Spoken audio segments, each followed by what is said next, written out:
y se me había olvidado iniciar la grabación. Em, Nuestro anfitrión hoy es Pablo de la Cruz, ya lo conocen casi todos, así que no lo voy a volver a presentar. Pablo, todo tuyo la palabra.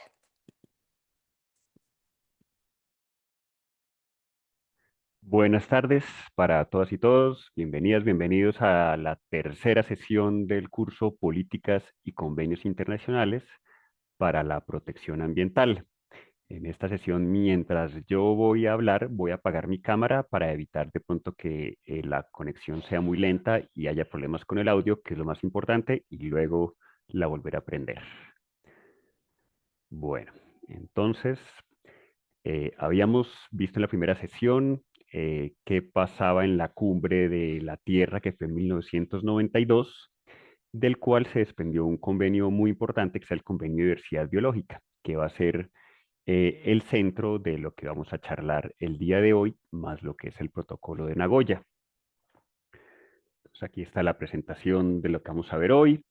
Convenio de la Energía Biológica y Protocolo de Nagoya, que serán los dos ejes de la reflexión, y un estudio de caso ejemplificador sobre todo del convenio sobre la diversidad biológica en Colombia, donde tuve la oportunidad de trabajar hace ya, pues ya algunos años, pero de alguna forma pues es una experiencia empírica de intento de implementación de una disposición que se incluyó en este convenio sobre la diversidad biológica y del cual Colombia fue signatario y entonces tuvo que tomar acciones al respecto.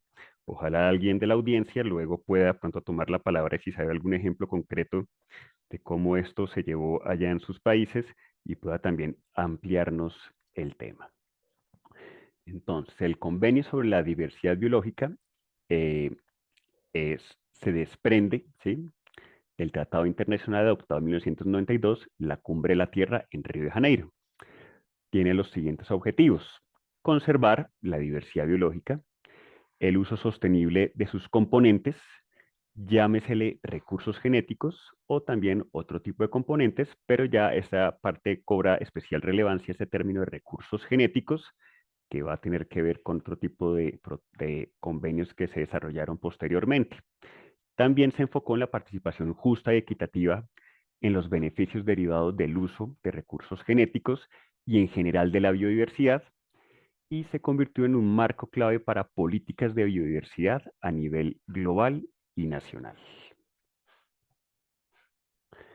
De este se desprende este artículo, pues hay varios artículos por supuesto, pero el estudio de caso que les traigo, pues se desprende del artículo 8J del Convenio de Diversidad Biológica, ¿sí?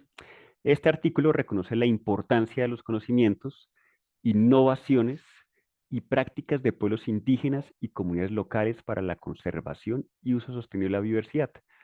Los países firmantes, por supuesto, después de haber aceptado este convenio de diversidad biológica, deben respetar, preservar y mantener estos conocimientos, ¿sí?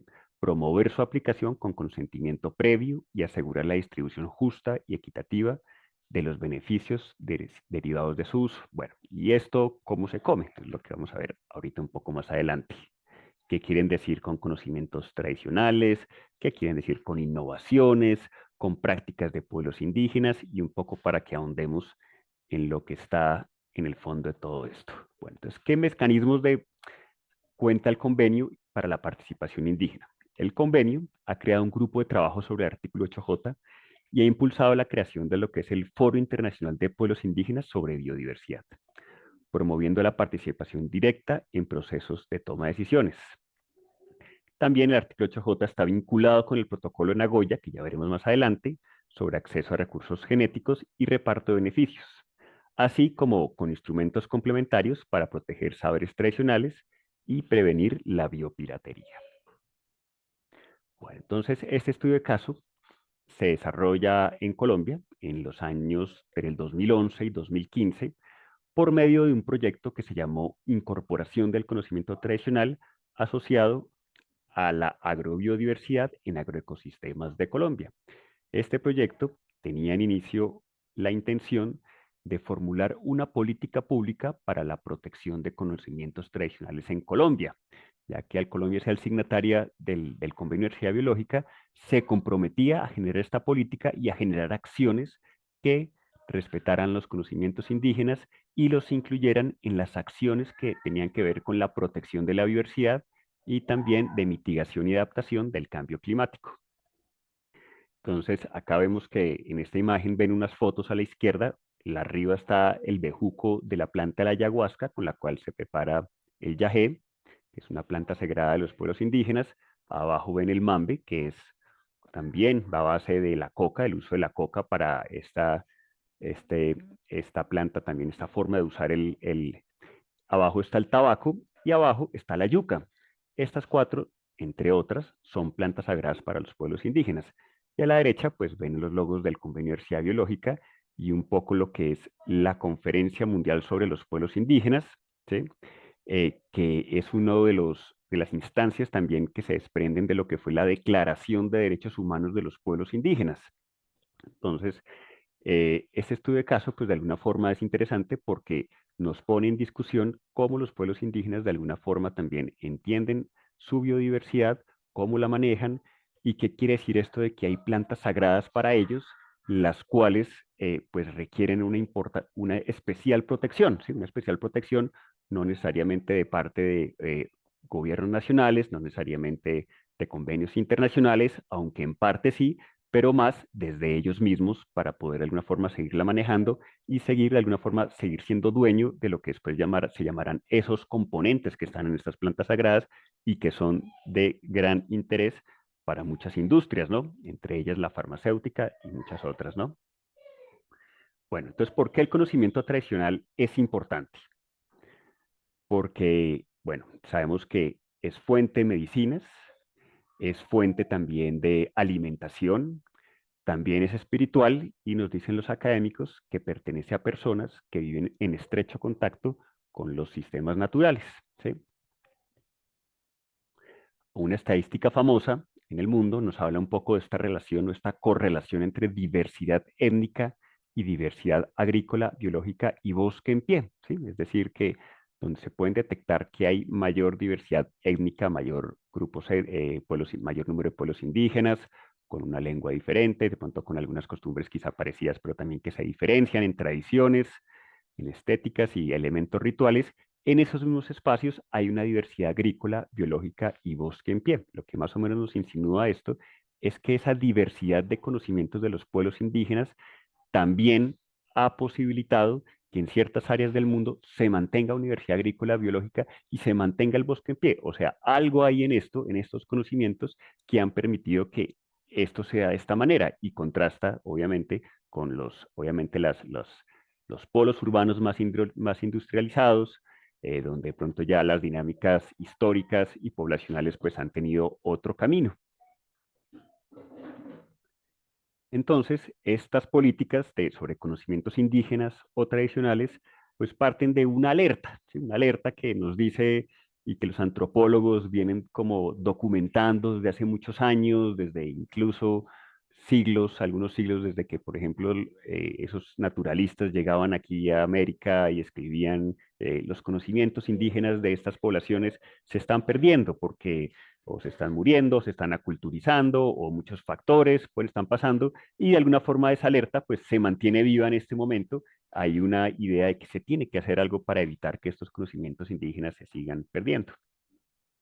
Entonces, de alguna manera, esto ya entra a la esfera no solo de la autonomía indígena y de su propio interés de mantener estos conocimientos, sino también hay toda una esfera de la gobernanza ambiental donde interactúan organismos internacionales, gobiernos nacionales, e incluso actores privados, académicos, científicos, etcétera, para que de alguna forma protejan esos conocimientos.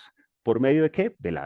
Los planes de conservación, el desarrollo sostenible, de la tecnología, etcétera, ¿no? Entonces, de alguna manera empieza ese diálogo, esa pugna, esa tensión inevitable entre estas esferas, ¿no? Y todo lo que pueda haber en medio.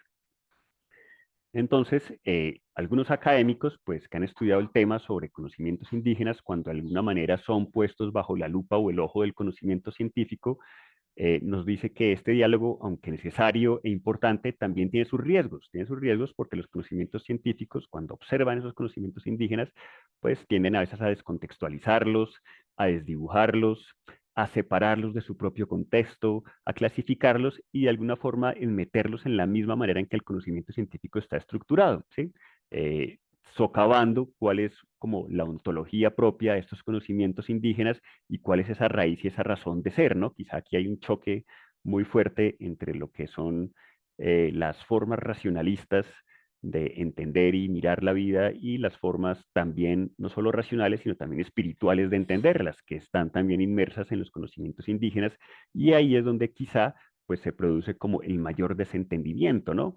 Quizá la ciencia pues aún no ha llegado o falta un poco que se reconozca ese nivel científico más allá de lo simplemente observable, de lo simplemente medible, de la causa-efecto, etcétera, de todo esto que aprendimos en los cursos de métodos científicos, y se vean estas causas de los conocimientos indígenas también como, digamos que como una ciencia, como otro tipo de ciencia posible también de entender y de aceptar, ¿no? Dentro de las esferas de la ciencia. Bueno, pero eso es otro tipo de diálogo interesante y todo, que influye en todo esto que le estoy diciendo, pero quizá pues también tampoco es que sea lo más importante.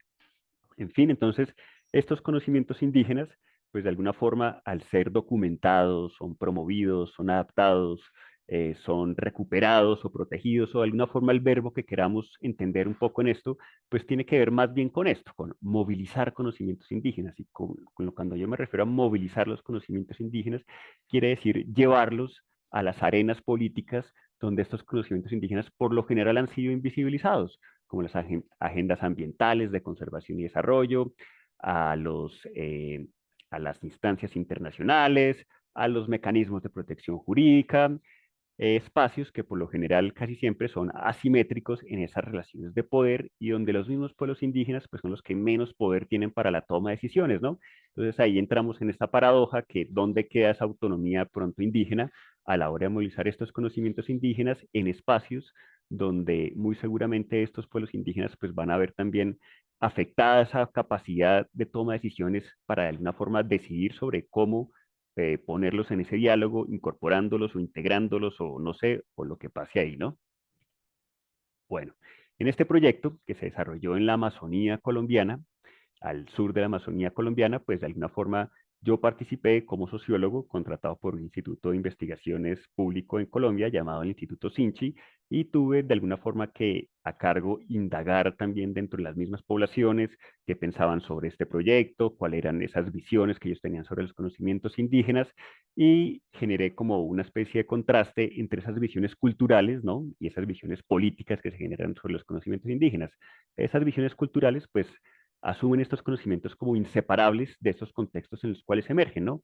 Esa idea de que yo sistematizo un conocimiento y lo llevo a otro contexto y lo aplico, pues de alguna forma no se entiende muy bien desde esta visión cultural, ¿no? O de alguna forma no es muy aceptado tampoco. Para ellos, ese conocimiento indígena pues debe generar beneficios a quienes los practican, ¿no? Más allá que simplemente ponerlo al servicio, ese discurso universalizante, que esto está al servicio de la humanidad, pues tampoco es que cale mucho ahí, ¿no? Es más que todo es una práctica situada de unos grupos sociales y que son los que de alguna forma deben obtener esos beneficios al que nos practican, ¿no? Y también abogan por un reconocimiento por parte del Estado y la academia a sus conocimientos al mismo nivel que se acepta el conocimiento también científico, ¿no?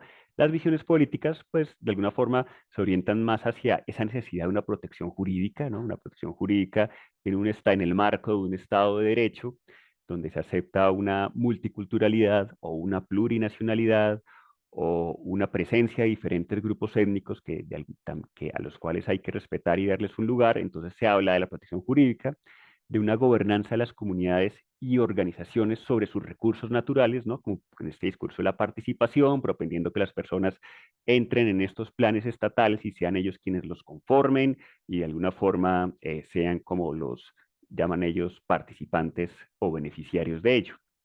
También dentro de todo el paradigma de la conservación ecológica, ¿no? También está fuertemente metido el discurso de los conocimientos indígenas en la innovación, ¿sí? Más pensado hacia el sector privado, el sector industrial, también los emprendimientos comunitarios, de alguna forma, cómo generar algunas medidas, algunas formas económicas que también favorezcan a las comunidades en ese relacionamiento con el mercado y también con el acceso a derechos, ¿no? Ese es un poco cómo se configuran esos discursos. En el fondo, pues lo que está en juego es proteger esos conocimientos indígenas por medio de políticas, acciones que los fortalezcan y lo que en Colombia se conoce como un enfoque diferencial de las políticas públicas, lo que implica no hacer políticas públicas diferentes para pueblos indígenas, sino reconocerlos en su diferencialidad dentro de la misma política pública, ¿no? Todo un tema de debate. También importante para las comunidades, de alguna forma, esto de generar reivindicaciones políticas y materiales para el control de sus recursos, ¿no? Muy importante, ya que de alguna forma, en el caso colombiano, por ejemplo, y pueden haber muchos paralelos con otros países, por ejemplo, muchos territorios indígenas en un momento, hace unos 100 años más o menos, eran considerados territorios baldíos, territorios de la nación baldíos, donde no se reconocía un derecho de propiedad sobre los pueblos originarios. Con el tiempo esto fue cambiando acá, en algunos otros países también, en algunos más o menos, muchos todavía están lidiando y estamos en algún grado todos lidiando con ese desconocimiento histórico, pero de alguna manera entonces estos proyectos sobre conocimiento indígena pues les sirven a las comunidades para hacer reivindicaciones políticas, ¿no? También para lograr una mayor capacidad de negociación de sus organizaciones sobre las organizaciones del Estado, tener control de sus territorios y también de alguna manera sobre esos permisos de aprovechamiento de recursos naturales con las autoridades ambientales, ¿no? Con esas autoridades ambientales que son reconocidas por el Estado, que por lo general no son pues los mismos pueblos indígenas, entonces ahí también ahí sea como una suerte de reivindicación. Y lo que en Colombia se viene llamando como las autoridades tradicionales o las autoridades indígenas con competencias ambientales, ¿no? En Colombia recientemente se emitió un decreto donde se le reconocen competencias ambientales a las autoridades indígenas, ¿no? Un decreto que de alguna forma ya está implícito en muchos artículos de la Constitución y otras leyes, pero ahora pues se le da un poco más de relevancia por medio de este decreto y se está en un proceso pues de adecuación institucional debido a esto. Bueno, entonces, enfoques de aplicabilidad un poco que tienen este tipo de proyectos sobre los conocimientos indígenas, ¿no? Entonces, les decía, hay uno que es científico, ¿no? Que se basa un poco en esta idea de caracterizar la agrobiodiversidad en territorios indígenas, la fauna, la flora, con los mismos métodos que usan los biólogos, los ingenieros forestales, etcétera. Un enfoque de aplicabilidad participativo, donde pues, las personas de alguna forma se encuentran con las instituciones del Estado y se dan unos diálogos y unas formas de sistematizar información desde la misma manera de los pueblos indígenas, pero con algunas metodologías adaptadas de las ciencias sociales, etcétera, y también por medio pues, de las acciones propias que se reconocen como autónomas de los pueblos indígenas. En Colombia los llamamos planes de vida, son ejemplos, calendarios ecológicos, monitoreos comunitarios o sistemas de información propio, ¿no? Dentro de los muchos que pues cada pueblo indígena puede identificar y reivindicar como una acción propia, ¿no? También puede ser en el marco de una política internacional, pero puede ser una acción propia. Bueno, entonces, en esta experiencia, pues que se tuvo allá con los pueblos indígenas en la Amazonía, pues al final quedó una sensación de que para los indígenas no era claro cuál era el objetivo de los actores externos, estos institutos de investigación del Estado, al querer documentar y promover su conocimiento, ¿no?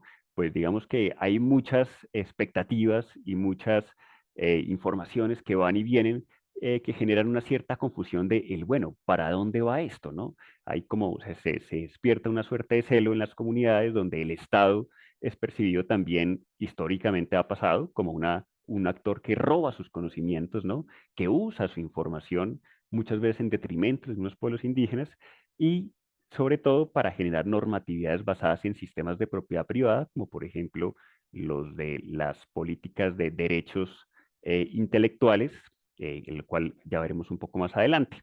Entonces los pueblos indígenas, pues de alguna forma dijeron, bueno, estos proyectos sí nos sirven, son interesantes, pero requerimos extraerlo hacia sus propias necesidades y para ellos sus necesidades eran en ese momento y como es también ahora, el fortalecer gobiernos propios y generar alternativas de ordenamiento ambiental en sus propios territorios. Entonces, para los pueblos indígenas es problemático que se generen políticas sobre conocimientos tradicionales en instancias separadas de los pueblos y territorios donde existen esos conocimientos, ¿no? Entonces, aquí está el logo de la organización que World Intellectual Property Organization, organización para el mundial para los derechos, ¿cómo se dice en español? No sé cómo se dice. Pero bueno, es de alguna forma lo que regula los derechos intelectuales sobre la propiedad, ¿no? De este tipo de cosas, ¿no? De las innovaciones, un poco que se usa en la ciencia cuando hay patentes, ¿no? Los científicos usan este sistema de protección de derechos a sus patentes, a sus innovaciones, y se trató en un inicio, hace algunos años, ¿qué será? Unos 15 o 20 años, la discusión en torno a los conocimientos indígenas giraba un poco en torno a esto, giraba en cómo integrarlos dentro de estos sistemas de protección intelectual, ¿sí? Lo que obviamente disuena desde muchos puntos de vista por muchas cosas, pues de alguna forma hay muchas cosas que no calan en eso. Lo primero es que el conocimiento indígena no se puede individualizar en ningún momento, ¿sí? Uno no puede señalar a una persona, es que esta persona se inventó eso, ¿sí? O una institución, una universidad, o etcétera, pues, el conocimiento indígena se transmite intergeneracionalmente y de alguna forma es de propiedad colectiva, ¿no? Entonces, este sistema, pues no ha funcionado, a veces surge la discusión, pero vuelve y se entierra, y así sucede cada cierto tiempo. Entonces, algunas críticas que este tipo de incorporaciones o proyectos en torno a los conocimientos indígenas suscitaron, pues están acá, ¿no? Entonces se decía que de alguna forma para los pueblos indígenas el documentar sus conocimientos y publicarlos y hacerlos visibles, pues de alguna forma los hacía legibles, ¿no? ¿Legibles ante quién? Pues ante un Estado, e históricamente ese Estado, pues se ha percibido como enemigo, ¿no? Nada nuevo en ninguno de los países latinoamericanos, creo que la historia es muy, muy parecida, algunos más, otros menos, pero muy parecida. Sí, eso está pugna de los profesionales con el Estado. También decían ellos que la información sirve más a las entidades de gobierno que a las mismas y a las ONGs que a las mismas autoridades indígenas, ¿no? La sigla ATI es Autoridad Tradicional Indígena. También en las estructuras de cómo se hacen estos proyectos profesionales, administrativas, pues obviamente hay una serie de sueldos, hay gente que se contrata desde gente de las comunidades indígenas como profesionales externos y miren lo que ellos decían, se paga más a los profesionales externos que a esos conocedores de ese que tienen ese conocimiento indígena, ¿no? Otra paradoja ahí que también suena un poco raro. También decían ellos que estos proyectos, estas documentaciones, pues son más de tipo académico y burocrático que propiamente eh, aborde sus propias necesidades, ¿no? Bueno, esta es un pequeño organigrama que desarrollé sobre cómo un proyecto como este, por ejemplo, se estructura, ¿no? Entonces, están las Naciones Unidas y está el Banco Mundial, que hay como una cercanía entre el origen de estas dos instituciones, aunque aparentemente tengan funciones diferentes, y hay un fondo que se llama el Fondo JEF, que depende de las Naciones Unidas, eh, y que a través del PNUD y en diálogo con el gobierno de Colombia y el Ministerio de Ambiente generaron este proyecto, ¿no? Ese proyecto entonces contrató al Instituto Amazónico de Investigaciones Científicas SINCHI, ese instituto me contrató a mí y yo tuve que trabajar con las organizaciones indígenas, que son los tres logos que ustedes ven abajo, ¿no? Entonces ven ustedes pues una estructura profundamente pues es vertical, ¿no? Surge básicamente de una parte de arriba donde ahí se detectan unas necesidades globales y se tratan de llevar a realidades contextuales y eso pasó específicamente en este, donde un primer borrador del proyecto, pues que era aplicable, tenía varios puntos en Colombia, uno en la Amazonía, otro en Boyacá, tenía uno en Nariño, y otro no me acuerdo en dónde, que son contextos muy diferentes, ¿no? Pues para los que de pronto conocen Colombia o son cercanos a Colombia, Colombia a pesar, es un país donde se pueden generar unas diferencias regionales inmensas entre lugar y lugar, entonces esa diversidad pues no quedaba muy bien en esa formulación general del proyecto, ¿no? Entonces una primera parte del proyecto radicó en cómo contextualizarlos según los lugares a donde se querían aplicar con una terminología adecuada y una identificación de necesidades adecuadas. Entonces, como persona que participé en este proyecto, pues tuve la oportunidad de vivir en la Amazonía y hacer trabajo de campo con las comunidades indígenas y pues también me di cuenta que obviamente hay una simetría muy profunda, ¿no? Entre esas instituciones internacionales o nacionales y esas organizaciones indígenas y locales, donde unas tienen mayor peso de decisión sobre otras, ¿no? Entonces eso siempre es una tensión constante.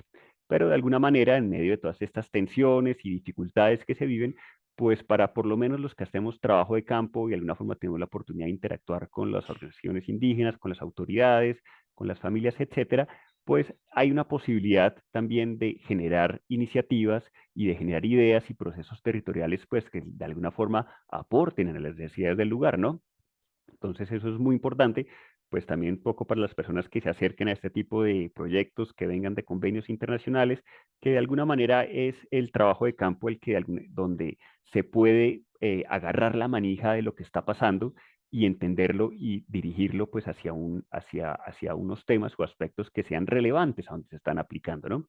Es un poco la moraleja, un poco que me queda a mí también de esto, ¿no? Entonces, de alguna forma, estas tensiones, ¿no? Entre la gobernanza global ambiental, la autonomía indígena, en medio de una crisis ecológica, donde hay valores e intereses diferentes, pues es lo que está marcando un poco cómo se desarrollan este tipo de políticas y convenios y acciones sobre los conocimientos indígenas, ¿no?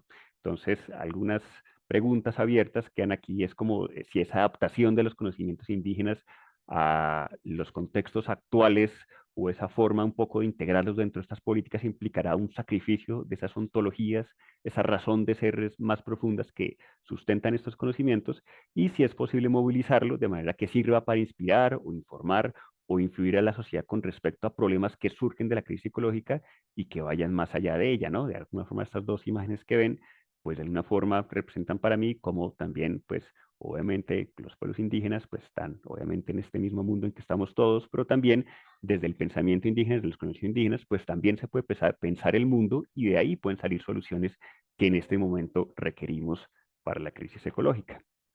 Bueno, ahí termina el estudio de caso, ¿sí? Eh, Más ya después conversaremos si hay preguntas sobre esto, si alguien puede de alguna forma también traer un estudio de caso que conozcan para enriquecer la discusión. Ahora pasemos al protocolo de Nagoya sobre acceso y beneficios de recursos genéticos. Ahí me faltó una parte del título, que fue en 2010. Este protocolo es complementario al Convenio de Diversidad Biológica y fue adoptado en Japón, ¿no? Y se trata de regular el acceso a recursos genéticos y garantizar la distribución justa y equitativa de los beneficios derivados de su uso. Reconoce los derechos de comunidades indígenas y locales sobre el conocimiento tradicional asociado. Además, promueve mecanismos de consentimiento previo informado y acuerdos mutuamente acordados, ¿sí? Bueno, dentro de ese protocolo de Nagoya hay un punto muy importante que es el uso de la información de secuencia digital. A ver si un poquito, antes de entrar a este punto, el protocolo de Nagoya pues está enfocado en el uso de recursos genéticos, ¿sí? El uso de recursos genéticos, que es algo que viene ya de hace muchos años y es como a través de componentes o principios activos de las plantas, pues se logran sintetizar y obtener productos para la industria, sean farmacéuticos, industriales, alimenticios, etcétera, ¿no? Que es una práctica que viene ya de bastantes años, desde que existe la biotecnología, la ingeniería genética, y que ha dado también origen a discusiones sobre biopiratería, ¿no? De cómo estas secuencias, pues obviamente se sacan de su lugar de origen, se llevan a otros lados, se hacen productos con estos y después de donde salió este componente, pues no se reconocen esos beneficios, ¿no? Ni en los países ni en las comunidades donde suceden. Bueno, hay otro elemento que es el uso de la información de secuencia digital, ¿no? Entonces, esto complejiza todavía más el asunto, porque el protocolo de Nagoya, pues se enfocaba en seres vivos, pues claramente seres vivos, pero ahora esto habla de información de secuencia digital, que son secuencias numéricas, y esas secuencias numéricas pues tienen también un montón de usos en la industria, eh, con unos ejemplos que ya veremos, incluyendo la vacuna del COVID-19 que fue descubierta con esto. Entonces, miremos a ver. Entonces, ¿qué son estas Digital Sequence Information, como se le conoce en inglés, sus siglas DSI? Entonces, se refieren a la información genética codificada en formato digital, ¿no?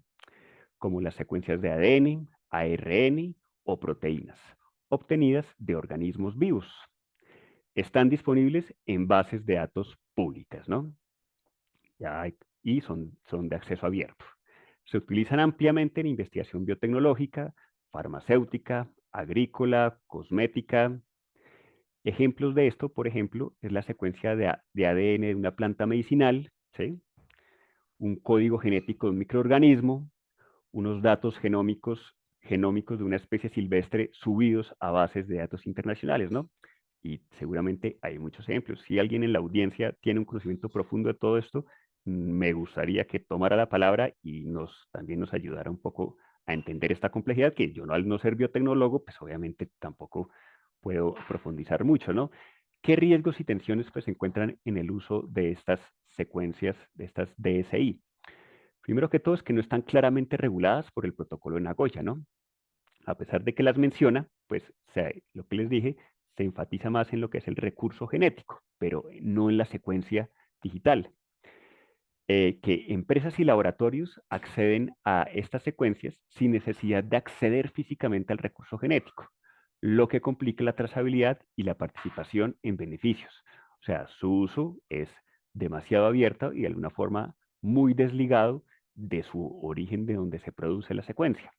El intercambio abierto de las secuencias sin regulación compromete los mecanismos de acceso y distribución de beneficios establecidos por el protocolo de Nagoya, al permitir usos sin contratos ni reparto justo. ¿Sí?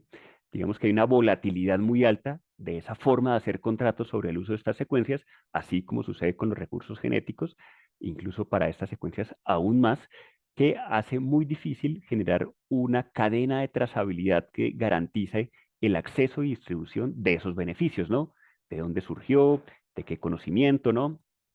Por ejemplo, en los territorios indígenas, donde pues, hay un conocimiento muy detallado medicinal de las plantas y que es un conocimiento muy apetecido por biotecnólogos, pues estas secuencias pueden extraerse, sacarse de ese lugar y desarrollar mil cosas y no tener ningún tipo de compromiso de distribución equitativa de beneficios, ¿sí?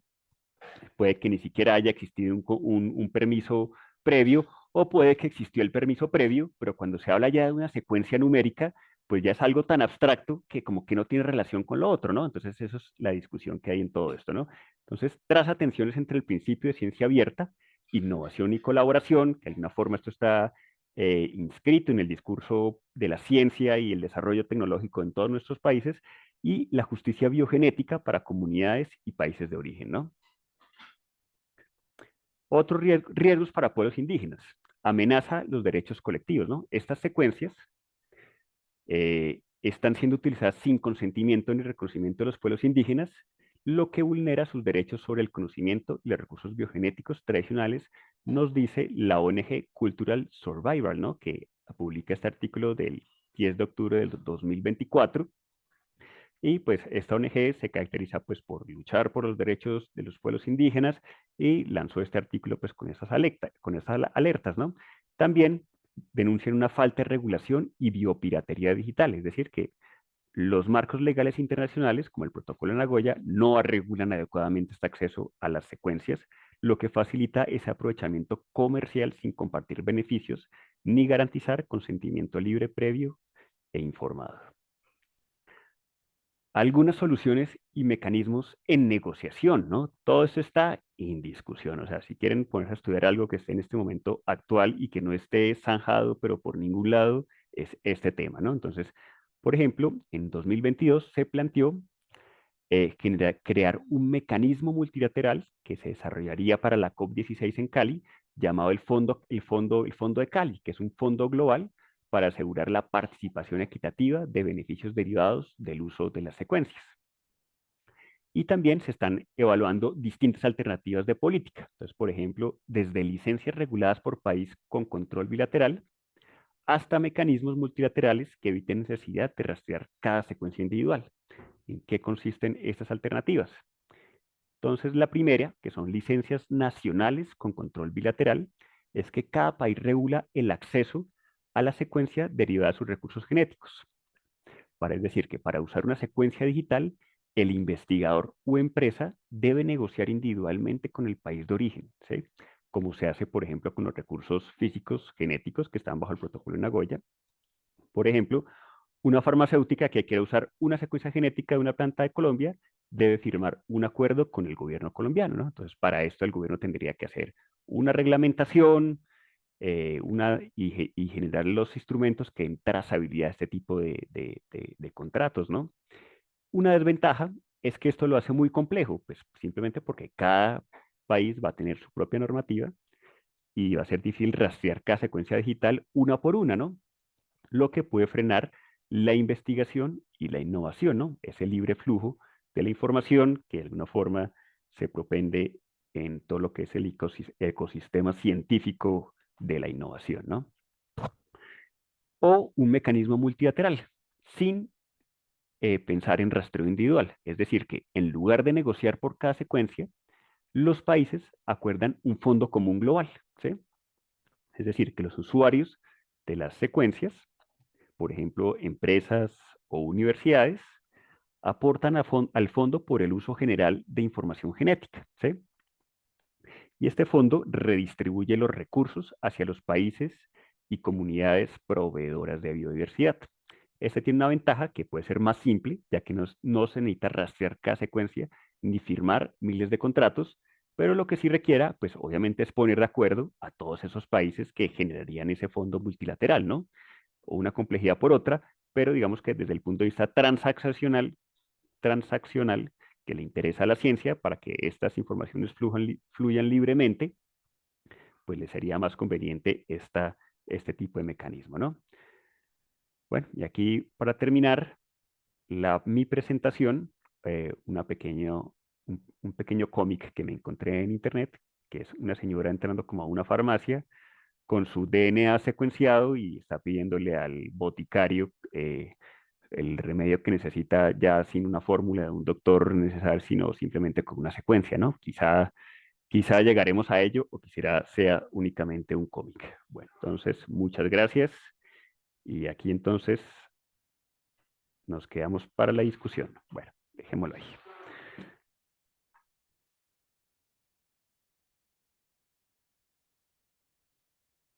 Bueno, entonces, Muchas gracias, Pablo. Ya hay una mano levantada al tiro.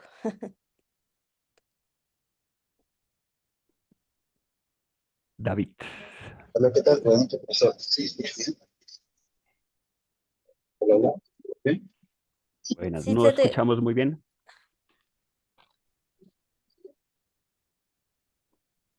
David, ¿estás? Sí, profesor. Mm, ¿Aló, ya? ¿Me escuchan? no, no demasiado bien. Tal vez si puedes escribir la pregunta y la leemos. Eso, por medio del chat, los que tengan problemas de audio, por favor.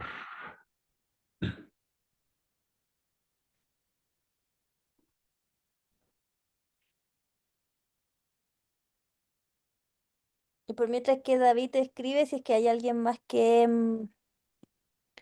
tenga alguna pregunta que la quiera hacer con su... Jesús. Sí, buenas tardes, primero que todo, a todas y a todos. Eh, Respecto ahora a lo último que estábamos escuchando, me surge una duda sobre, a ver, la discusión, la cuestión de dónde viene esa planta o o esa secuencia, ¿no? Primero, conveniendo en que si estamos en pro de la protección o el cuidado de esos saberes ancestrales o indígenas, esas cosmovisiones, ¿no?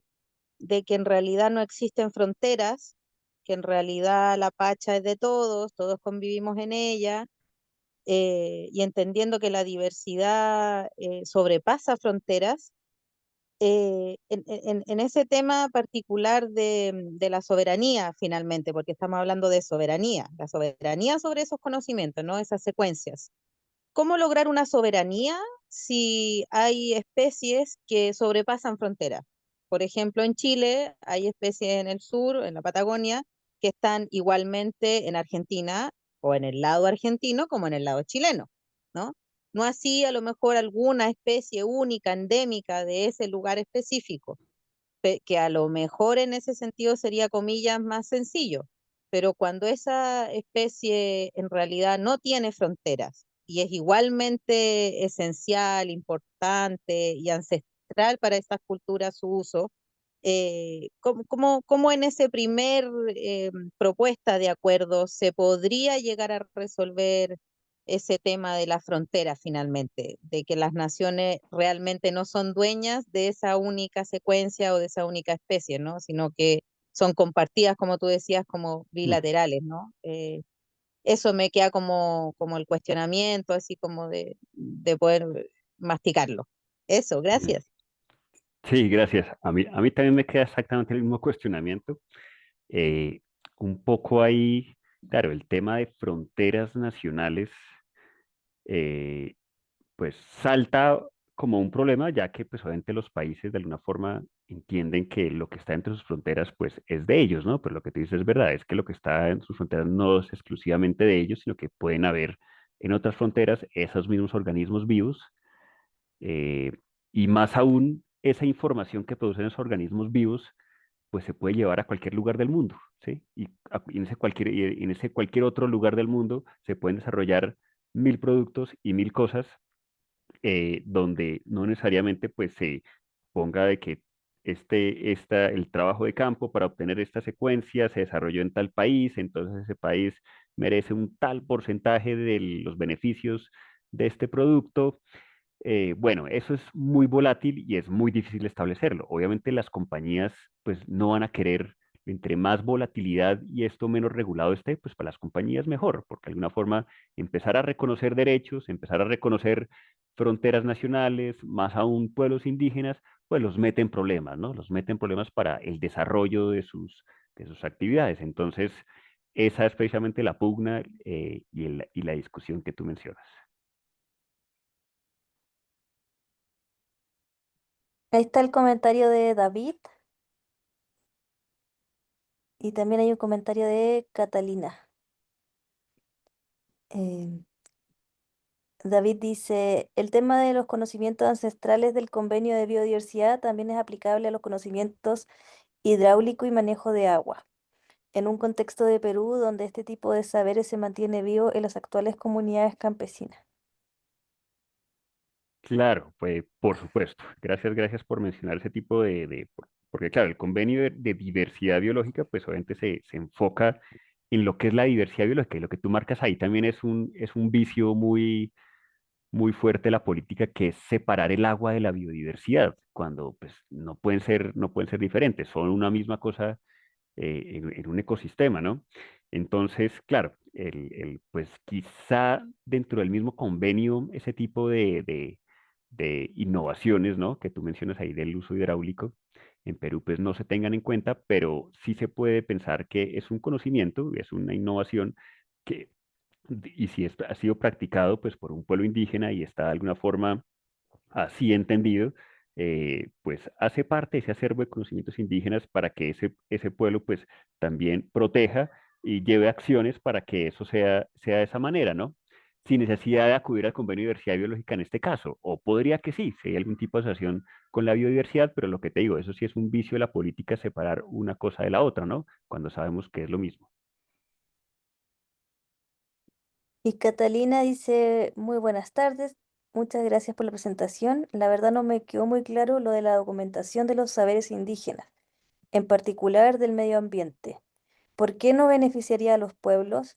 No se ha hablado de, por último, traducirlos en su lengua. Me llamó la atención porque debe haber un diálogo con el Estado. Claro, lo que trato de mencionar ahí no es que no sea conveniente, sino es el cómo hacerlo, ¿sí? El cómo hacerlo, porque digamos que precisamente, lo primero es pensar que hay unos conocimientos ambientales que deben ser traducidos en su lengua, o pensar que los conocimientos que están en su lengua deben ser traducidos a las lenguas que no son de ellos, ¿no? Pero lo que se pone aquí de relieve es esa autonomía para decidir sobre el uso de sus conocimientos, lo que tiene que estar en el centro de la discusión, ¿sí? Más allá de pensar de qué hacer con esos conocimientos, si pueden servir a la humanidad o al país o algún tipo de aplicabilidad que se le encuentre más allá, pero lo que está en el centro es un poco cuál es el derecho la capacidad de agencia de decisión que tienen los pueblos indígenas sobre el uso de esos conocimientos, ¿no? Entonces, cuando se habla de documentar, pues obviamente ya se está dando una referencia implícita a que ese conocimiento va a ser llevado a otro tipo de contextos y se van a levantar sospechas sobre qué va a pasar con ese conocimiento, ¿no? Como lo vimos, sobre todo con relación a la generación de beneficios, ¿no? Digamos que la biopiratería es una práctica que existe desde hace siglos, desde la llegada, se reporta de la llegada de los primeros europeos a este continente, por medio de lo cual, pues obviamente se generaron un montón de innovaciones en Europa que enriquecieron imperios, sin hablar de lo otro, del robo de recursos minerales, etcétera, pero de alguna forma es algo que todavía está presente en los pueblos indígenas y hay una desconfianza constante en torno a esto, ¿no? Entonces, por eso es que las personas que llegan con ese tipo de misiones, pues a veces tienen que, o yo, a mí me pasó, pues tuvimos que sufrir también esa parte bueno, de no ser de alguna forma aceptados o nuestro trabajo así inmediatamente, sino que tiene que haber un proceso de negociación serio y muy claro en torno a las partes para poder de alguna forma llegar a algún tipo de acuerdo. Hay varios comentarios. Después, Rocío dice, solo para complementar lo que dice Jesús, en el caso, por ejemplo, del pueblo mapuche, definir a qué país pertenece sería sumamente conflictivo, ya que es una nación que se encuentra tanto en Chile como Argentina. Pareciera más lógico que se examinara con la gente de las localidades que con el Estado, que está tan lejos física y simbólicamente. Y Jesús dice que recuerdo fuertemente este tema cuando estudiaba el caso particular de la murtilla, que finalmente terminaron patentando otros países. Y pregunta de Alicia dice, igual pueden encender sus micrófonos. Eh, si se busca como la reivindicación hacia los pueblos indígenas, ¿cómo se podría reclamar o defender algún conocimiento que sea adjudicado a alguien más? Por ejemplo, Bayer y el sauce para el ácido Mm. acetilsalicílico. ¿Se podría o ya es mucho pedir? Ah, bueno, hay casos emblemáticos de pugnas que han llegado a tribunales internacionales y se han resuelto a favor, bueno, de los pueblos indígenas que de alguna forma toman la tarea de hacer esa impugnación. Por ejemplo, pasó con la planta de la ayahuasca también, hubo un intento de patente en Estados Unidos, se dieron cuenta quizás algunas ONGs en Brasil o en Perú, no me acuerdo muy bien qué pueblo indígena fue el que de alguna forma se dio cuenta de esto, y se generó un proceso, ¿sí? Un proceso jurídico que fue bastante mediático y que falló a favor, pues, de los pueblos indígenas y tumbó esta patente. Claro, lo mismo sucedió entonces con la aspirina, que a partir del sauce, que tengo entendido que también es originario allá del Gualmapu, se generó la aspirina y seguramente habría que investigar qué tipo de procesos pues, se han dado al respecto a esto, ¿no? Y un montón de cosas más. Yo diría que no es que no sea mucho pedir, sino la ruta se puede hacer siempre y cuando pues se tenga un poco como la fuerza jurídica pues para enfrentarse a un buffet de abogados de Bayer, ¿no? Que no debe ser nada fácil, imagínense ustedes, pero claro, obviamente siempre el recurso de lo mediático, el recurso también obviamente de acudir a las ONGs grandes e internacionales, quizá también a la fuerza de los países que puedan apoyar esto en algunos casos, pues que estén alineados con este tipo de reivindicaciones, puede llevarlos también a buen término, ¿no? A favor. Todo depende un poco, pues, también de esa fuerza y ese pulso que se les ponga, ¿no? Después Soraya dice, como todo en la misma línea, ¿qué medidas pueden tomar las instituciones para promover el diálogo de saberes entre científicos y poseedores de conocimiento ancestral, creando espacios de encuentro donde ambos sistemas de conocimiento sean valorados por igual y se reconozca su complementariedad? Mm, sí, eso es una muy buen aporte porque de todas formas, por más de que ustedes pueden leer en las políticas hacia pueblos indígenas, pues están llenas de buenas intenciones, ¿no? De crear espacios de colaboración, de participación, de diálogo de saberes, y tenemos un montón de términos que de alguna forma inspiran este encuentro igualitario entre un conocimiento científico y un conocimiento ancestral, pero en la práctica no es tan fácil, ¿sí? En la práctica no es tan fácil lograr sobre todo esa confianza, me parece a mí que es lo más importante, lograr confianza entre ambas partes y lograr procesos continuos y a largo plazo. No pueden ser una reunión, ¿sí? Una reunión o 3 talleres. No, es algo más que va mucho más allá, ¿no? Digamos que pasa hasta por el mismo conocimiento de la persona, ¿no? Que sea aceptada dentro de un contexto, dentro de una comunidad indígena, eh, y de un proceso de confianza que cuesta, ¿no? Cuesta construirlo, porque pues son muchas las cosas que minan que este tipo de procesos pues lleven a algún tipo de resultado positivo y palpable, ¿no? Porque hay muchas trampas en el camino también.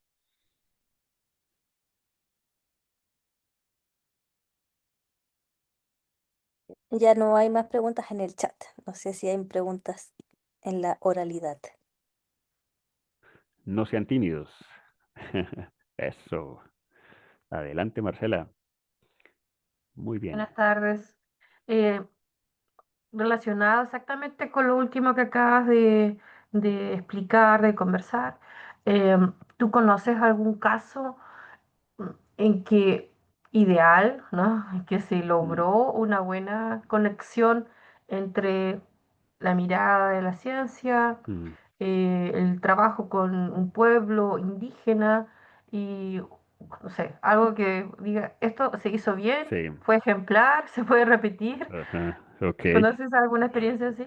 Pues ahí sí tengo varias opiniones, pero ustedes me van a ayudar a pensar que, porque yo tengo un ejemplo, por ejemplo, trabajé alguna vez en un proyecto sobre salud intercultural aquí en Colombia y también con la plataforma IBES, pues desarrollé también como una especie de evaluación global sobre sistemas de salud interculturales en el mundo entero, ¿no? Pues obviamente haciendo una revisión de bibliografía secundaria. Me encontré con varios casos, entre eso, la política de salud intercultural de Chile, que se llama el PESPI, sí, creo que sí. Claro, entonces empecé a leer tesis, leía muchas críticas, ¿sí? Las tesis que yo leía eran profundamente críticas y pues obviamente entendía por qué eran críticas en ciertos aspectos, pero después empecé a ver qué casos tenían en otros países sobre programas de salud intercultural y en ningún caso me encontré, por lo menos de Latinoamérica, ¿no? Excepcionando, digamos, por ejemplo, China, India, que es como otro mundo diferente, pero digamos, por lo menos en Latinoamérica, o hablemoslo también África, no encontré un mejor caso y más emblemático donde haya pues una apuesta de mayor reconocimiento a los sistemas de salud interculturales que en Chile, ¿sí? Entonces, para mí fue paradójico porque yo vivía en Chile en ese momento y escuchaba muchas críticas, no escuchaba nada bueno, sin embargo era amigo de la Asociación de Mujeres Mapuche que por lo menos en Chihuayante, en Concepción, llevaba a cabo, pues tenía como un rol administrativo y de gestión y de facilitadoras en todo esto y bueno, de parte de ellas obtenía ya como una visión diferente. Y claro, pues habían problemas muchos y yo entendía un poco las miradas críticas y todo esto, pero también me encontraba con grandes resultados, ¿no? Sobre todo también comparándolos a nivel mundial de cómo un sistema intercultural, pues de alguna forma tiene la capacidad de también remiten a pacientes que quieran ser, por ejemplo, ser atendidos por una machi. Veía yo que los recogían en su casa, los llevaban a donde vivía la machi y bueno, se generaba una ruta de atención, ¿no? Eso es un ejemplo, que no digo que si sea ideal o no sea ideal, ustedes me podrán por favor ahí ilustrar un poco más, y también con aspectos, por ejemplo, de universidades interculturales, ¿no? Hay unas iniciativas muy interesantes, tanto en universidades públicas, ¿sí? Eh, por ejemplo, en Colombia, pero más que todo en universidades propiamente que gestionan pueblos indígenas, claro, con apoyos obviamente externos, por supuesto, pero de universidades, por ejemplo, en México, es donde tengo el caso los casos más emblemáticos, algunas en Colombia, pero que adolecen de financiación y que han tenido una muy fuerte crisis. En Ecuador pasó igual, hubo un intento, pero cayeron también por la falta de apoyo y donde por lo menos ha habido como un intento de reconocimiento y de poner en marcha proyectos que reconozcan los conocimientos científicos, los conocimientos indígenas al mismo nivel, siendo igual de importantes, ¿no? Para todo el mundo, ¿no? Entonces, hay casos, ninguno será blanco o negro, eso sí se los aseguro, ¿no? Pero vale la pena mirarlos y mirar sobre todo por dónde fue que las cosas pudieron marchar mejor y aprender de esas experiencias, ¿no? Te agradezco la respuesta, Pablo, y te cuento que soy chilena, vivo cerca, en la misma región de Chihuayante. Eh, Ok. Pertenezco a la mesa PESPI, a la provincial y a la de nuestra ciudad, a la comunal, y entiendo muy bien las críticas de la que conociste, porque la verdad que eh, a través de tu ponencia reflexionaba sobre eso, de encontrar un punto, ¿cierto?, de trabajo conjunto en que se respete, hay un respeto mutuo, pero lamentablemente eso ha sido muy difícil de lograr. el tema es que nos imponen eh, personas no indígenas sin conocimiento de la cultura para guiar estos procesos. Entonces ya eso es un punto de partida falso, muy equivocado. Eh, Te ponen a un funcionario público que, al menos las experiencias que he tenido, que a veces incluso ni siquiera le interesa el tema de la salud intercultural, que está obligado ahí porque los puestos se rotan o los eligen como, no sé, la verdad que no hay una búsqueda con un perfil terminado específico para ese tema, sino que llegan ahí y muchos eh, cero conocimiento de la cultura mapuche, menos de la salud intercultural eh, y de todas las significancias que hay para tratarse dentro de la cultura mapuche.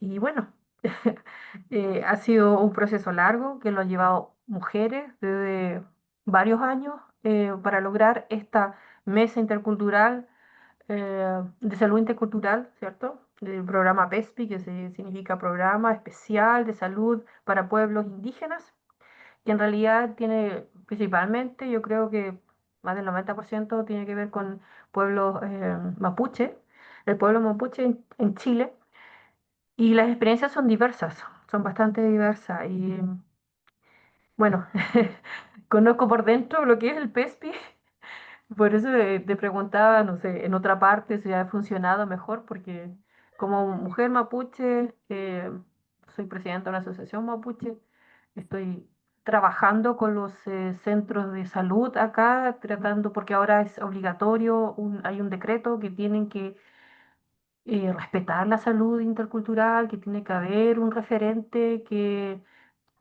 conozca los rituales, conozca, tenga conocimiento general de la cultura, del tratamiento de la salud. La derivación a Machi, sí, es fantástica. Pero ahora, ¿sabes tú que se está haciendo que los funcionarios públicos vayan también a derivados a Machi? O sea, este año yo creo hay una pérdida de los recursos así derivados a otras partes. Otros años se han gastado esos recursos en papelería, mucha papelería, y por eso la frustración. En concreto, ¿qué se hace para el pueblo indígena, tanto que vive en la ciudad como que vive en sus comunidades? Algunos, la mayoría, no tiene idea de que existe esto. Por eso es la frustración. Claro, Qué bueno que sí. estuviste por acá. Sí, estuve por allá y qué bien que hayas conseguido que tú trabajes en eso porque es un tema de mucho interés y bueno, a mi modo de ver, vale la pena fortalecerlo y lo que tú dices, a mí también me extrañaba mucho el desconocimiento que existe, que yo encontraba ya al respecto de este programa, ¿no? Internamente. Y siento que merecería ser más visibilizado, aunque seguramente de tener muchos problemas, por supuesto, pero creo que es valioso. Bueno, estamos luchando por eso, porque primero se visibilice, se dé a conocer a personas mapuche y que también esperamos que los funcionarios que estén ahí se interesen por el tema, no estén ahí porque salieron sorteados o qué sé yo, sino se interesen por el tema y traigan ya un conocimiento. O sea, que de esos recursos, o sea, poco dinero que se destinan de los municipios para ese programa, no se gasten en enseñarles a ellos lo que es la salud intercultural, ¿entiendes? Porque eso ha sido como un 80% de los recursos han derivado a ese tema. Ya. Bueno, eso, muchas Ok, gracias por tu... gracias a ti, Marcela. Había una mano más levantada, pero ya no la veo. No, yo tampoco.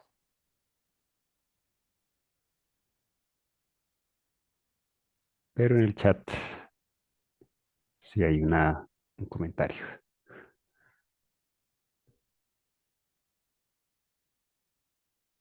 Dice Rocío, perdón que no puedo prender el micrófono, pero quería contar sobre eso. La universidad a la que pertenezco de Los Lagos tiene un 40% de alumnos pertenecientes a pueblos originarios y fuimos la primera universidad en garantizar una política universitaria de pueblos originarios, donde tenemos como uno de los enfoques, la incorporación del enfoque intercultural en la docencia. Investigación, innovación, creación, vinculación con el medio y gestión institucional. Les dejo el link porque si quisieran revisar. Ahí está el Gracias, link para Rocío. todas.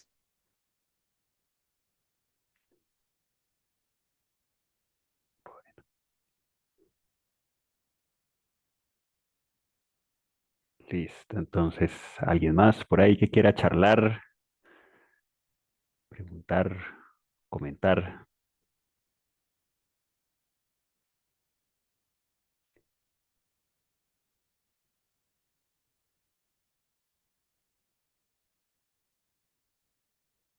A ver, hay algo más. Así. Aquí Catalina dice, disculpe, Marcela. Ah, ¿podría hablar con usted respecto de la sociedad de la que es parte? Yo soy mapuche también. Aquí en mi comuna quiero armar una agrupación indígena y me gustaría. Excelente. Me Ahí encanta que se está hagan Marcela. redes a través de Perfecto. la red de la Pas- universidad. Pásale tu número de teléfono ahí de una vez antes de que se pierda el chat. Listo, listo.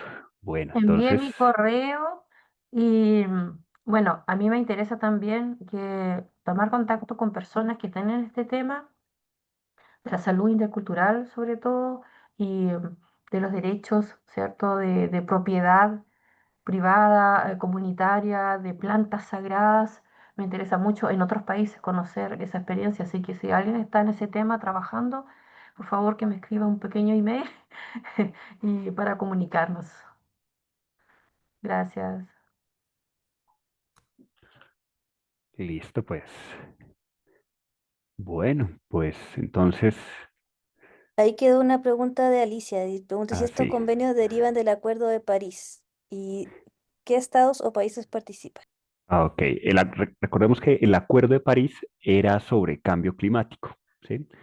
Entonces, el enfoque de cambio climático es diferente a los acuerdos de biodiversidad. Aquí, para que lo tengan en claro, pues hay como dos líneas gruesas, ¿no? Cambio climático y biodiversidad. Se trabajan diferente porque se originan en convenciones diferentes, ¿sí? Y tienen temáticas diferentes. Sin embargo, pues para que también un poco entremos en el tema, hay movimientos en este momento que están reivindicando por integrar estos dos marcos, ¿sí? Porque estar tratando biodiversidad por un lado y cambio climático por otro lado, como si fueran dos problemas diferentes en un mismo planeta, pues no tiene sentido. Obviamente son problemáticas interrelacionadas que se deberían tratar de forma integral. Entonces, por eso es que constantemente van a ver ustedes que los países hablan de políticas de biodiversidad, hablan de políticas de cambio climático, como de manera diferenciada, ¿no? Incluso en las dependencias de los ministerios de ambiente se empiezan a trabajar también en oficinas diferentes por esta razón, pero pues claro, por supuesto hay posturas en que propenden por la integración de estos dos marcos.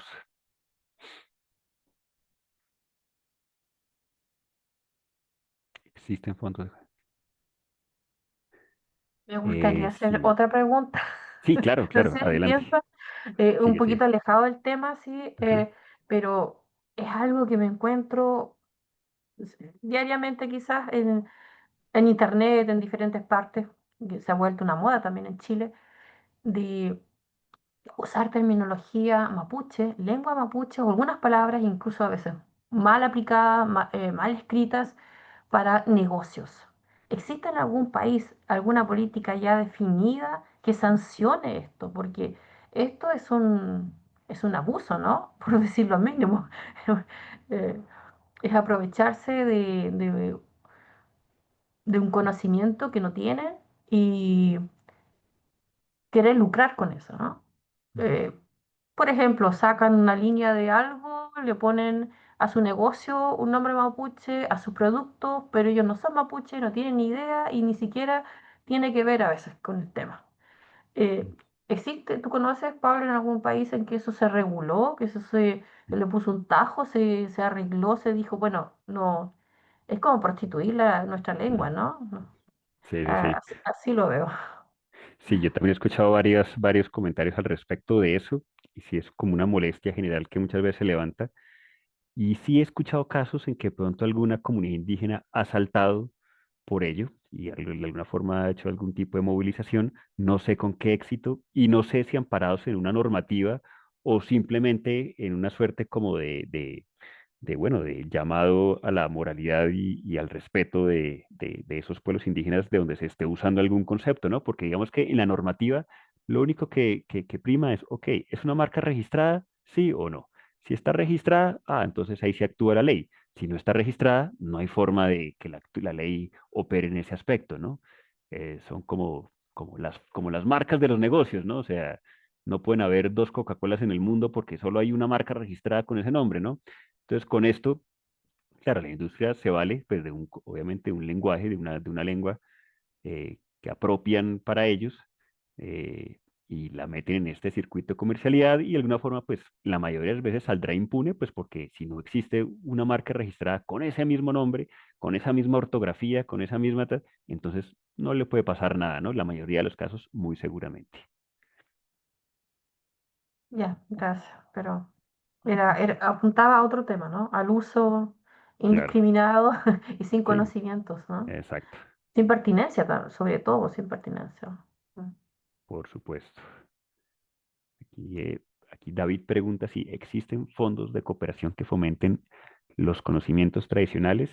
Eh, sí, muchas ONGs, instituciones públicas que están trabajando con este enfoque, sobre todo en este momento que hay una especie también de moda, ¿no? Dentro de la institución pública y las ONGs también de favorecer un poco los derechos de los pueblos indígenas, las territorialidades, las comunidades tradicionales también, no solo pueblos indígenas, sino digamos también pueblos de origen afrodescendiente, eh, poblaciones campesinas, poblaciones raizales que llaman en el Caribe, como aquellas poblaciones que reivindican una pertenencia étnica, pues hay siempre un programa dentro de las políticas públicas para este tipo de poblaciones, ¿no? Y pues las ONGs de alguna forma son grandes canalizadores de estos recursos. Por ejemplo, en Perú existe el Instituto del Bien Común, que tiene más enfoque amazónico, por lo que entiendo, y seguramente existen otras, ¿no? Existe, por ejemplo, también bueno, la misma WWF, Conservación Internacional, The Nature Conservancy, TNC, son como las grandes ONGs multinacionales que canalizan recursos y generan proyectos también en los países, donde incluyen, pues obviamente, lo que es la protección a los conocimientos indígenas.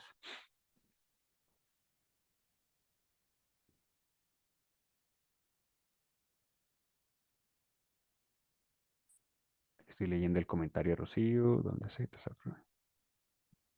Así él está. También hay Ok. uno de Soraya. Sí. ¿Cómo impactan las políticas públicas de propiedad intelectual en la protección del conocimiento ancestral asociado a la diversidad? ¿Y cuáles son los desafíos para las comunidades indígenas en este marco? Ok, entonces digamos que las políticas públicas de propiedad intelectual, ¿sí? Son la mayoría de veces una fuerte amenaza a la protección del conocimiento ancestral por la misma forma de concebir como el derecho concibe la propiedad intelectual y por la misma manera en que el conocimiento indígena, pues, concibe lo que ellos consideran como propio, ¿no? O autóctono. Es muy, muy diferente. La propiedad intelectual, pues, se basa en las patentes sobre innovaciones, desarrollos de productos, eh, no sé, descubrimientos científicos, como se le puedan llamar, donde de alguna manera se puede identificar un proceso que se lleve hacia un sistema de registro y y eso queda absolutamente pues ya digamos que sistematizado, encapsulado de manera que se entienda y que se sepa siempre quién fue el que lo patentó. Y esa persona o ese grupo de personas o ese grupo de científicos o como se les llame, pues van a recibir beneficios del uso de ese conocimiento. En el caso de los conocimientos ancestrales, pues todo se mueve de manera muy diferente. La primera gran dificultad está, si quisiéramos implementar ese marco, es identificar quiénes son los dueños del conocimiento indígena, ¿no?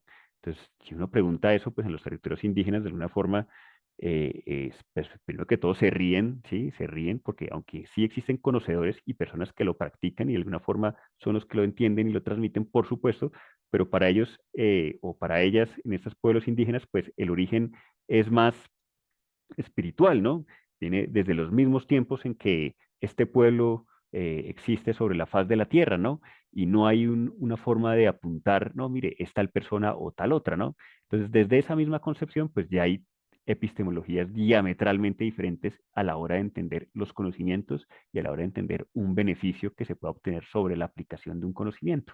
Entonces, por lo general, ese marco de propiedad intelectual en la protección del conocimiento ancestral ha estado, a mi modo de ver, y pues lo podrán ver en diferentes artículos, pues ha estado ya en desuso, aunque muchas veces también sigue surgiendo obviamente el tema, ¿no? O sea, mentiras, no está ni tan en desuso, pues porque de alguna forma también existe todavía el riesgo de que estos conocimientos indígenas se intenten patentar, pero si se pensaría en esto como un mecanismo viable y beneficioso para los pueblos indígenas, a mi modo de ver, no lo es.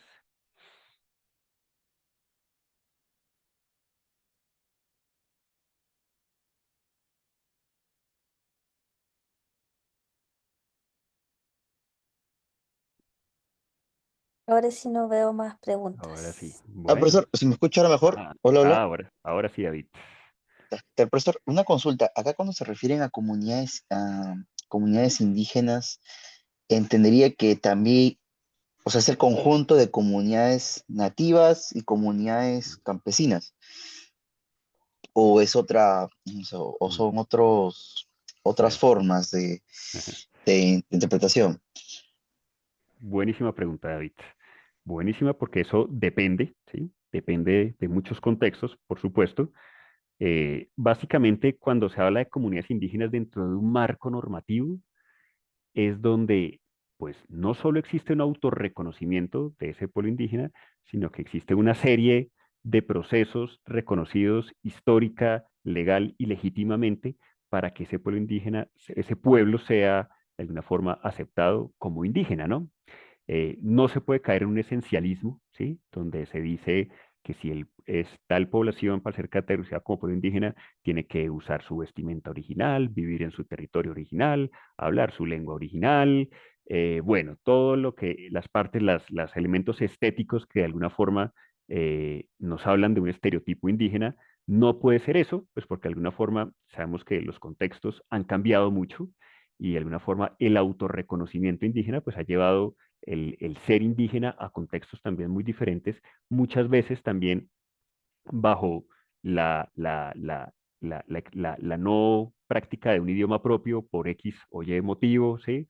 Por lo general por estos factores de colonización, de dominación, de expropiación, de tierras, ¿no? Entonces, no podemos tomar una postura esencialista en ningún momento, pero también si se abre mucho la brecha, por supuesto, para los pueblos indígenas también es problemático que esa brecha se abra mucho, ya que puede también ser visto como una especie de oportunismo, ¿sí? Aunque, claro, el autorreconocimiento y todo el mundo tiene derecho a considerarse como quiera ser considerado, por supuesto, pero a la hora del reconocimiento es donde de pronto, aunque sí es importante abrir ese espectro de qué puede ser reconocido como una persona indígena o un pueblo indígena, si se llega a abrir mucho, pues también puede verse como oportunismo, ¿no? Entonces, por ejemplo, por los pueblos campesinos, ¿no?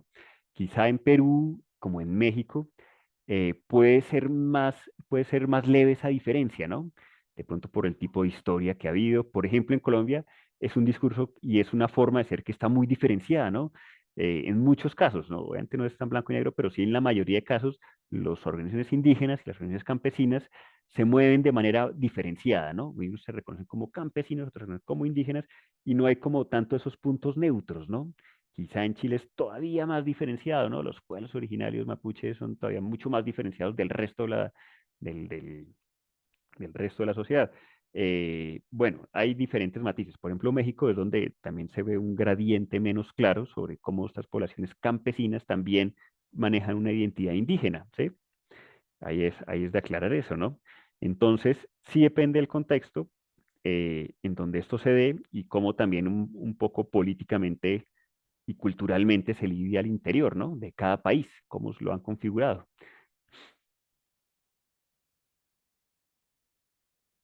Eso te comento, David. Gracias, gracias, profesor. Hay mucha literatura para leer sobre eso, ¿no? Mucha, muy interesante. Que, bueno, son unas discusiones obviamente muy interesantes. Hay incluso pueblos indígenas que vuelven a emerger después de muchos siglos en que han estado de pronto invisibilizados o fueron tan reducidos que se consideraron como no, ya no existen. Y de pronto es que ahí surge algún grupo que dice, no, mire, nosotros somos este pueblo indígena que habitaba en esta región y somos descendientes de estas personas y y generan un proceso político a partir de eso, y hay casos muy, muy interesantes, como por ejemplo el pueblo Misca de la Sabana de Bogotá, ¿no? Un contexto profundamente transformado, urbanizado, surgen estos pueblos indígenas como también en una emergencia de la modernidad, ¿no? Dice aquí Jesús Ariza, los últimos Selknam. Ujú. Correcto, ahí deben haber varios casos.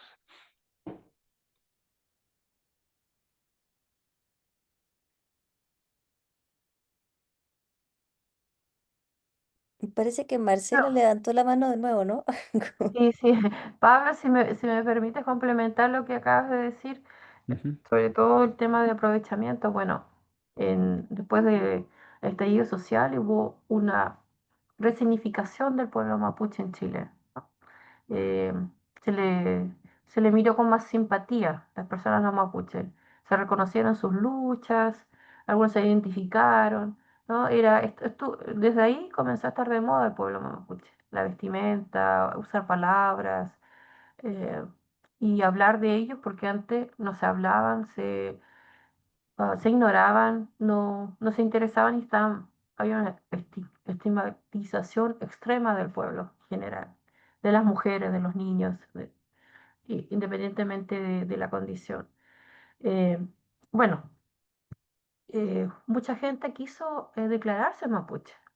El gobierno de turno permitió que las personas que se identificaron con el pueblo mapuche podían acceder o recibir la identidad mapuche, ¿no? Que es un certificado que da una parte, una oficina del gobierno, la CONADE.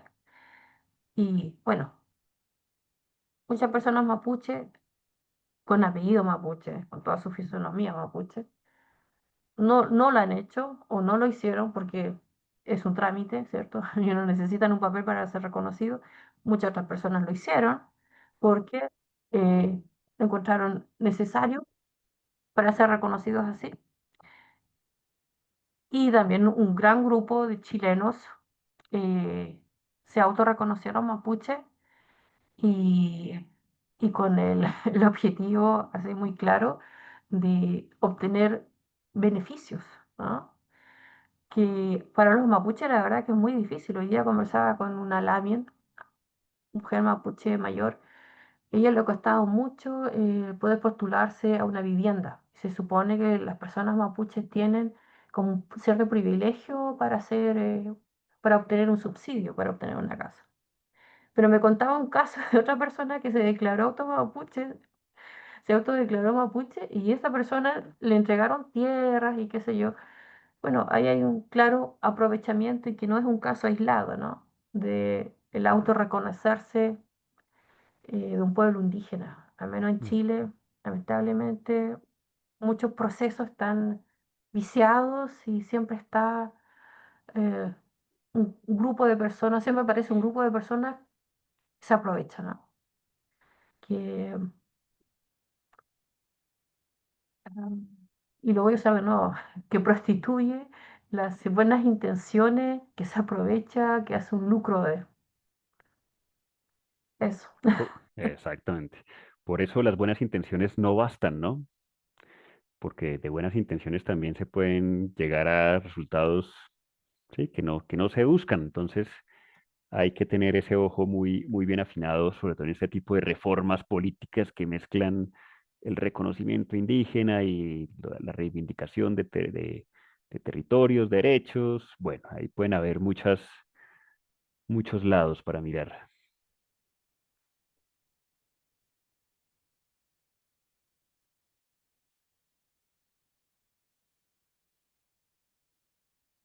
Bueno, hay una, no sé si la de Soraya no la hemos leído, a leer. ¿Cuál es el papel de la educación como visitas a territorios indígenas o talleres con líderes comunitarios en la formación de una conciencia crítica sobre la biodiversidad y los saberes locales? ¿Realmente se impacta de buena manera? Pues, ¿qué pensaría ahí un poco ellos sobre esa pregunta, comentario?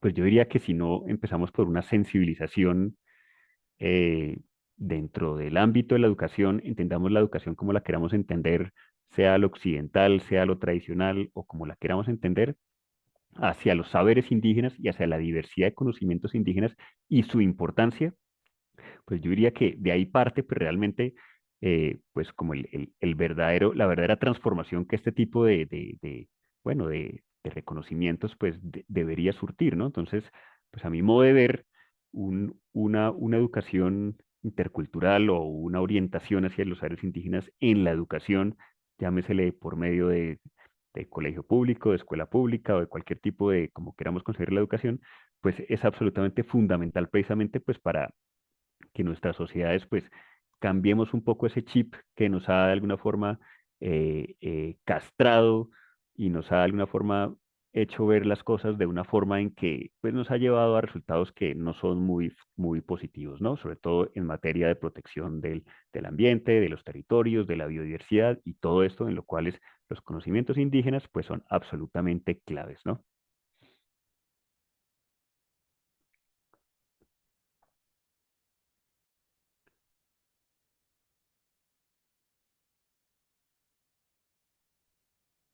Ok.